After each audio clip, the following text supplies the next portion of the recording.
Ethan is an incredibly inventive fantasy writer. He transports his readers to intricate, unique worlds through rich sensory detail.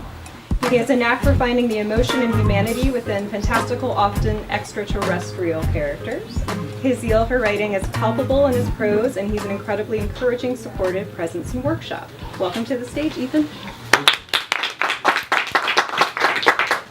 2 weeks. 2 weeks have passed since Mom died. I haven't felt the same since. I sit in my dad's office, waiting for him to finish work and take me home. Honestly, I'd rather just stay here. Home brings back too many memories for me to handle right now. It's not like I have a choice, though. We aren't just going to move because of me. I hear knocking at the door. Go away, I yell, uninterested in idle banter with one of Dad's co-workers right now. No, it's fishing trip day. Oh no, it's Jed. Maybe I can lock the door. Too late. He's already let himself in. Remember? You're going on a fishing trip with me and Dad, Jed says. How could I forget, I say, making an annoyed face even though I completely forgot about it. I stand up and push Jed out of the way, heading towards the stall door. I don't bother turning the computer I used off before I leave. Come on, it's not that bad, Jed says, running up behind me. Dad brought Marley. Good, he can sit between you and me and block me from your aura of annoying, I say, walking faster. Ha ha, Jed says, sarcastically, rolling his eyes. I ignore him and walk into the elevator and punch in the buttons to go to ground level. The elevator music increasingly annoys me each time I go in. I mean, it plays the same song every single time.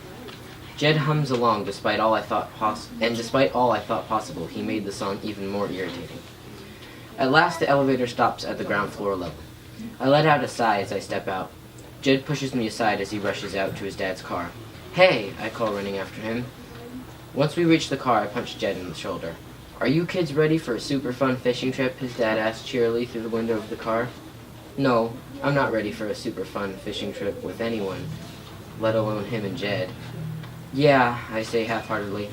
His dad rolls up the window and Jed opens the back car door. Ladies first, he says annoyingly. I stare at him for a moment. After you, I say, cracking half a smile at my own wit. Jed gets in the car, not seeming to understand what I just said. My intellect feels wasted on him. I get in as well, making sure to place their chocolate Labrador, Marley, in the middle seat. Marley always smells like wet dog, whether he's dry or not. All buckled up? Jed's dad asks, looking back at us. I buckle my seatbelt quickly. Yep, Jed and I both say it at the same time. Jinx, Jed says, you owe me a soda now. In your dreams, I say dryly, rolling my eyes. Jed's dad ignores us and starts driving. We go on in silence like that for a while. Finally, we get to the beach. The storm clouds hanging overhead have grown to a considerable size, and suddenly I'm dreading this trip in a different way.